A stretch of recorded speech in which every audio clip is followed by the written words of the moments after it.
Hey guys, welcome back to the channel. Today we have a video discussing a very specific topic for you guys.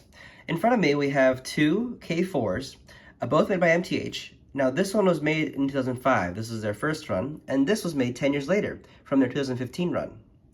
And we're going to be comparing and contrasting these today to see what the differences are between the two engines. So to give some context, these first run MTH Pennsylvania K4 sold very well. In fact, I've owned 5 of them over the years. And they're very common. They sold so well that MTH decided to make a second run, which didn't sell nearly as well.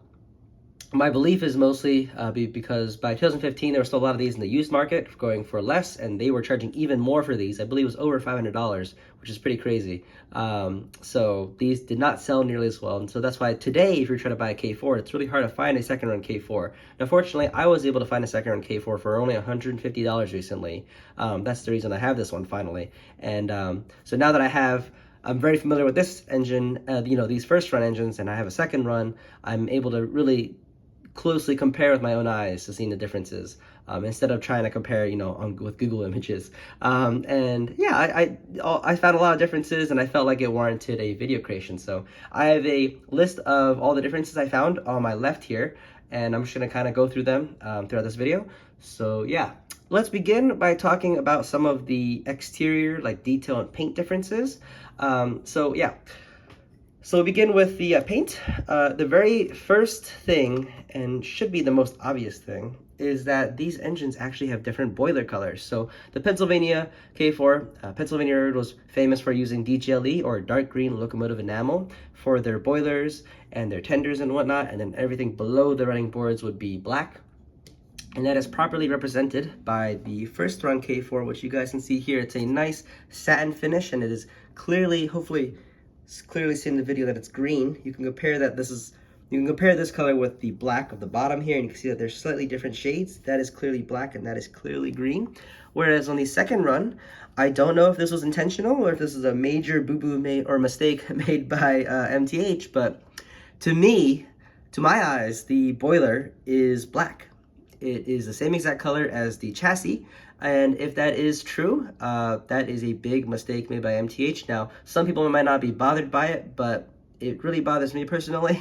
And yeah, I might be wrong. This might be just like the darkest color of green I've ever seen.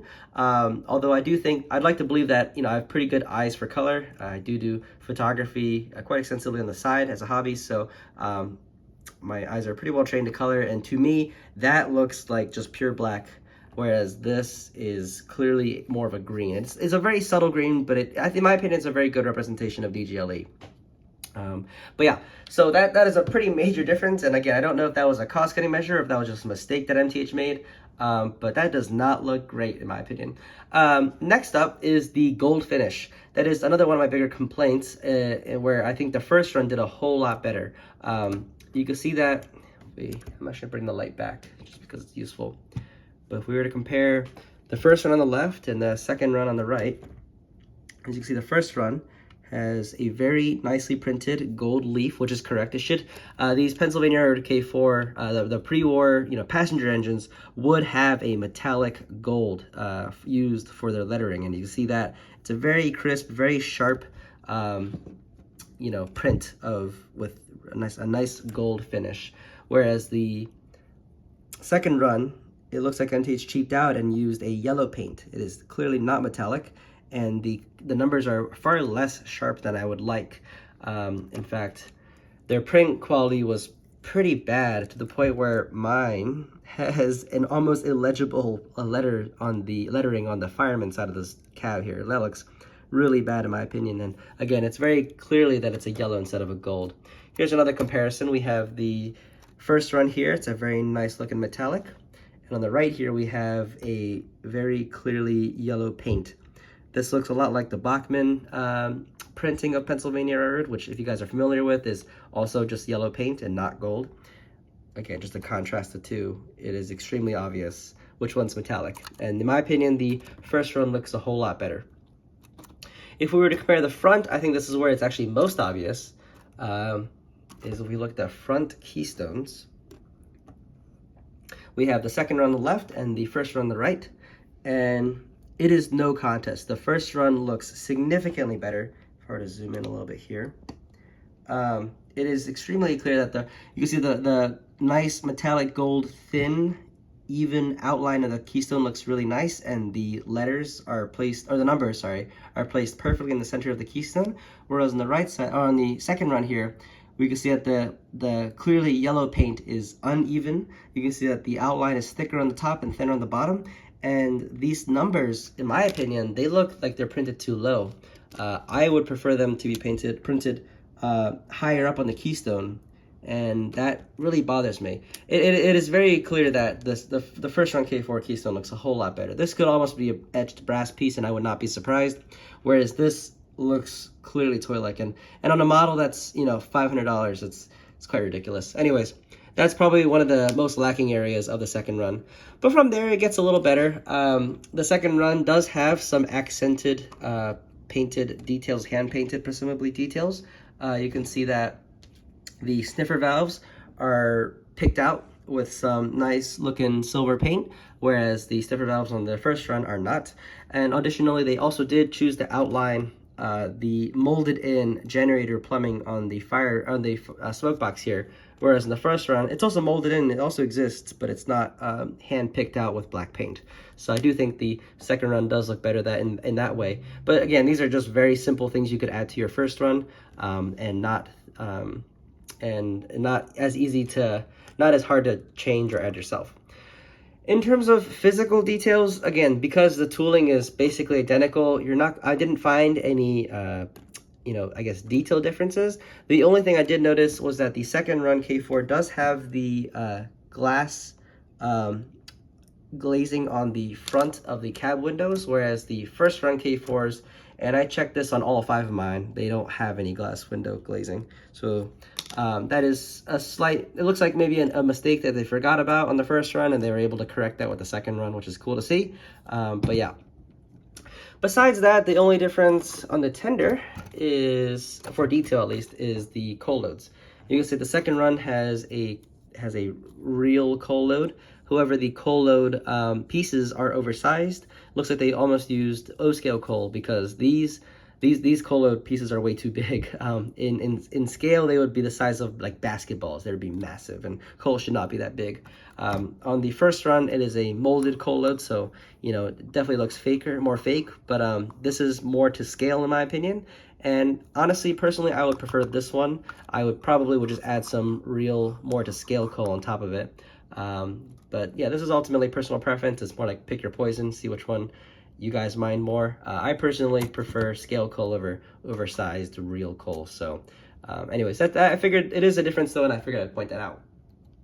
All right, next up we're gonna move to the wheels.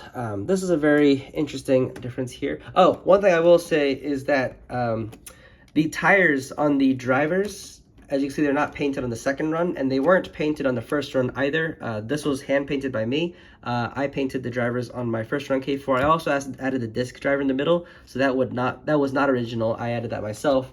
The drivers on the sides would look identical to the second run, so that's something I wanted to make sure that was mentioned. Don't think that the painted drivers is a different, painted tires is a difference. It is not. All right, so onto the wheels. The second run K4 has the unpainted leading truck wheels, whereas the first run has partially painted leading truck wheels. I don't know what's up with manufacturers. Manufacturers really like leaving the axles of drivers and wheels unpainted, but in any case, MTH did not paint the axle tips of the leading truck wheels, which is an interesting choice. But anyways, I still do think these look better than the completely unpainted leading truck wheels. That's not hard to change though. On the first run K4, I don't know how, for people who are very familiar with MTH engines, they'll know that the earlier MTH engines used a red insulation. I don't know how obvious that is on camera, but you can see the red insulation. It is not very visible, but yeah, I mean, it is definitely a difference that I noticed, whereas the second run doesn't have that. They switched over to presumably a black insulation. And yeah, most earlier MTH engines had this, like the Mikado or the New York Central Mohawks, they all had that. So yeah, not really a big deal in my opinion, but I figured I'd point it out. One thing that is very interesting and different is the texture of the wheels. So I don't know if any other engines had this, but the earlier K4s had this like almost sandpaper, like gritty, grippy surface on the tires.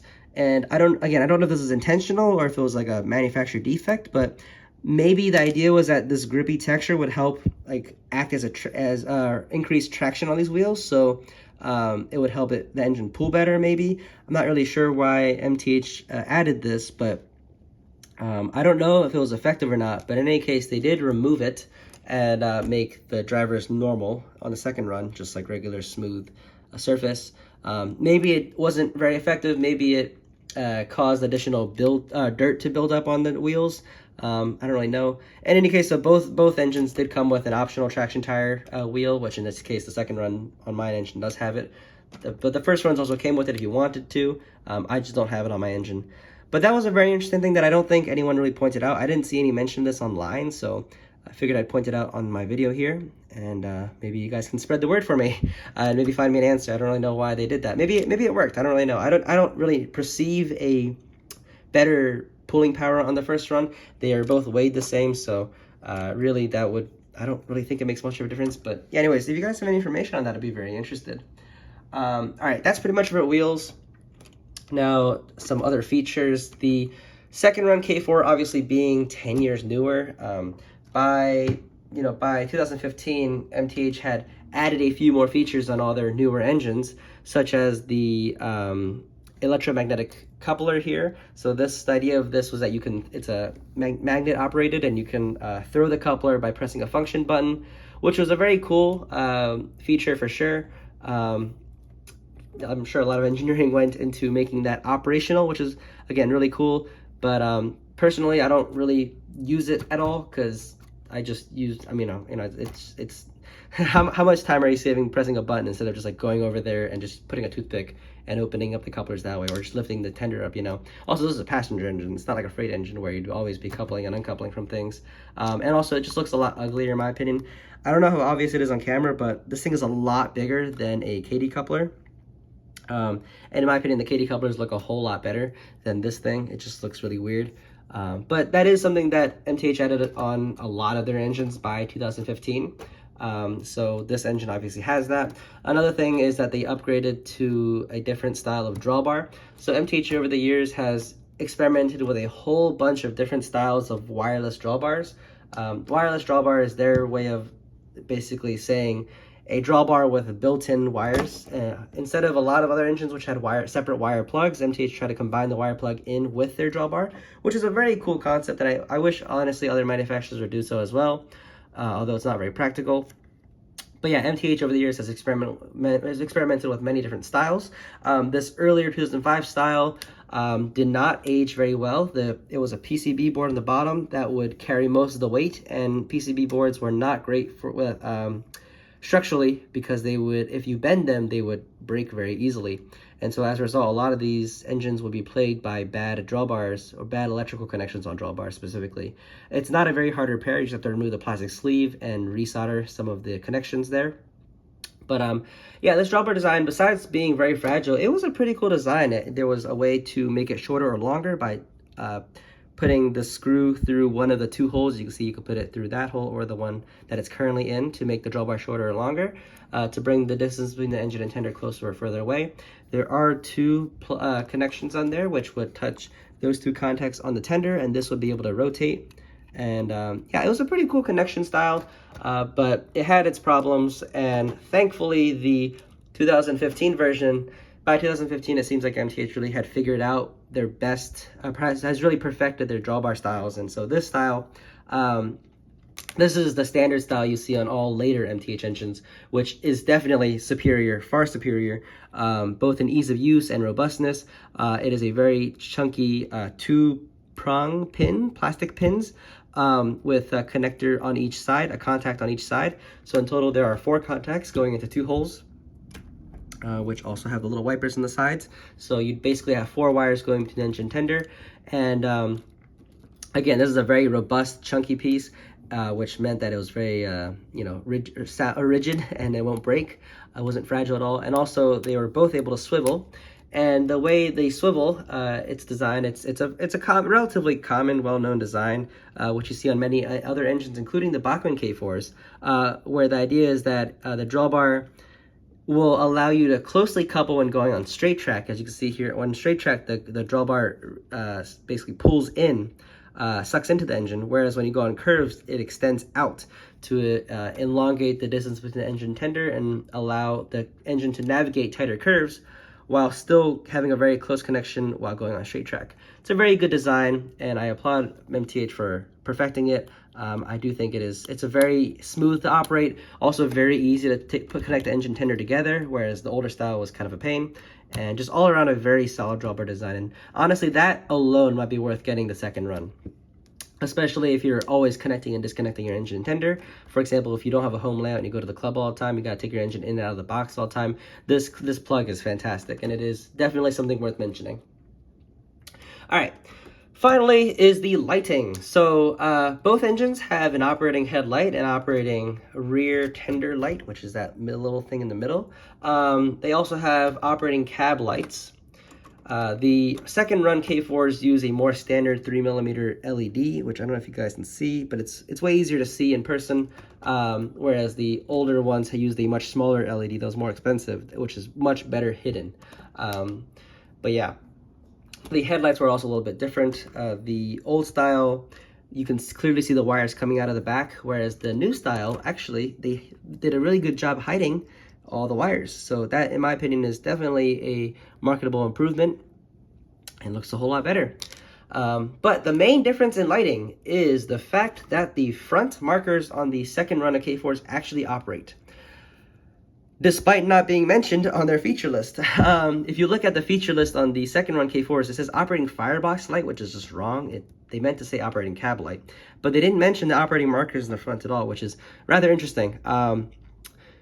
The first run K4s didn't have that. All the class lights and the marker lights don't function, whereas in the second run, the class lights still don't function, but the marker lights do.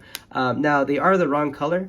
Pennsylvania Railroad K4, or Pennsylvania Railroad in general, the front clawfoot markers mounted on the pilot should have amber and red lenses on the side, on each side. The class lights would obviously have green or white. But yeah, these didn't operate at all. Oh, these do operate on the second run K4, however, they are just all white. The lights come out of the sides and the front, and it's just a white light. So that's not hard to change. You got some paint over it and make it look a lot, make it correct. But anyways, definitely a cool feature. They were able to make these markers light up, and also they were able to make them light up without making them massively oversized like BLI. If you notice, a lot of BLI, the markers on the unlit markers on BLI engines are correct size, but the lit markers on, for example, the H10s have hilariously oversized marker lights. And these are very small while still operational. That's very, very cool from MTH, and I can definitely appreciate that. If you guys are big into marker lights operating, then maybe the second run is for you guys.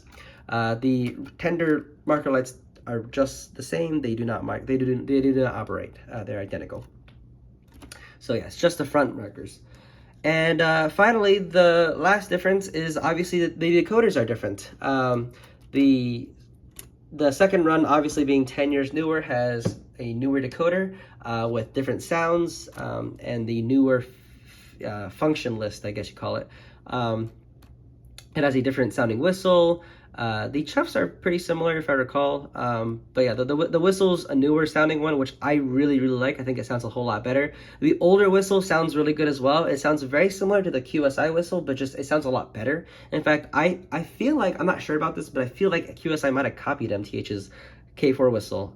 They sound very, very similar, but the QSI one's like a lower quality. So anyways, they do have different whistles, and I do prefer the newer version, although the old version technically I think sounds more accurate. But anyways, if I remember to at the very end of the video, I'll put a clip of each of these engines' whistles. But that's pretty much it for the comparison. Yeah, so to summarize, the newer K4 has some more features. You can call them gimmicks, but new features, a better drawbar. But the paint department really lacks, and that's rather disappointing, because clearly MTH has proven that they were able to make a better painted engine, but they cheaped out with the second run. Usually it's the other way around. Usually the second run has better things than the first run, but in this case, the first run actually has better paint than the second run. So it's a little disappointing to see, but otherwise the second run engine has more of the features. It is more thought out. It has all the newer things, the newer MTH features that you've come to expect. And yeah. That is pretty much it, though. I do think it shows that, you know, they were definitely on the cost-cutting edge of when making this engine. They made some mistakes, such as the boiler color, and anyways, it's just not great. In fact, the cost-cutting goes so bad to the point where the second-run post-war K4s, the lettering is totally off. It's the totally wrong font.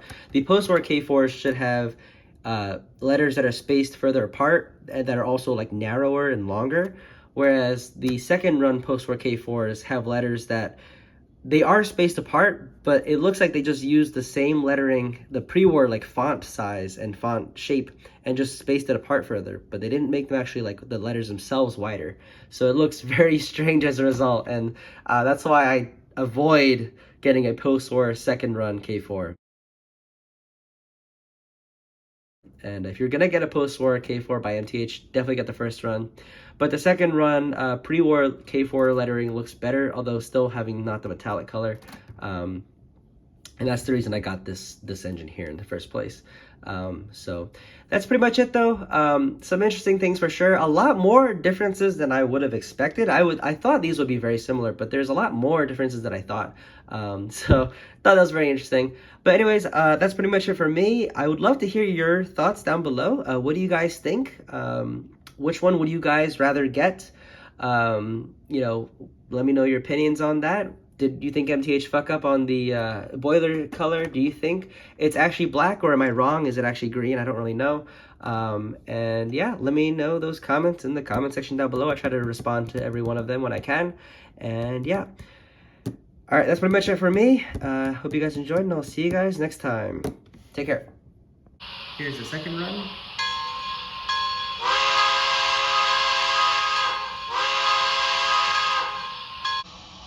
Here's the first run.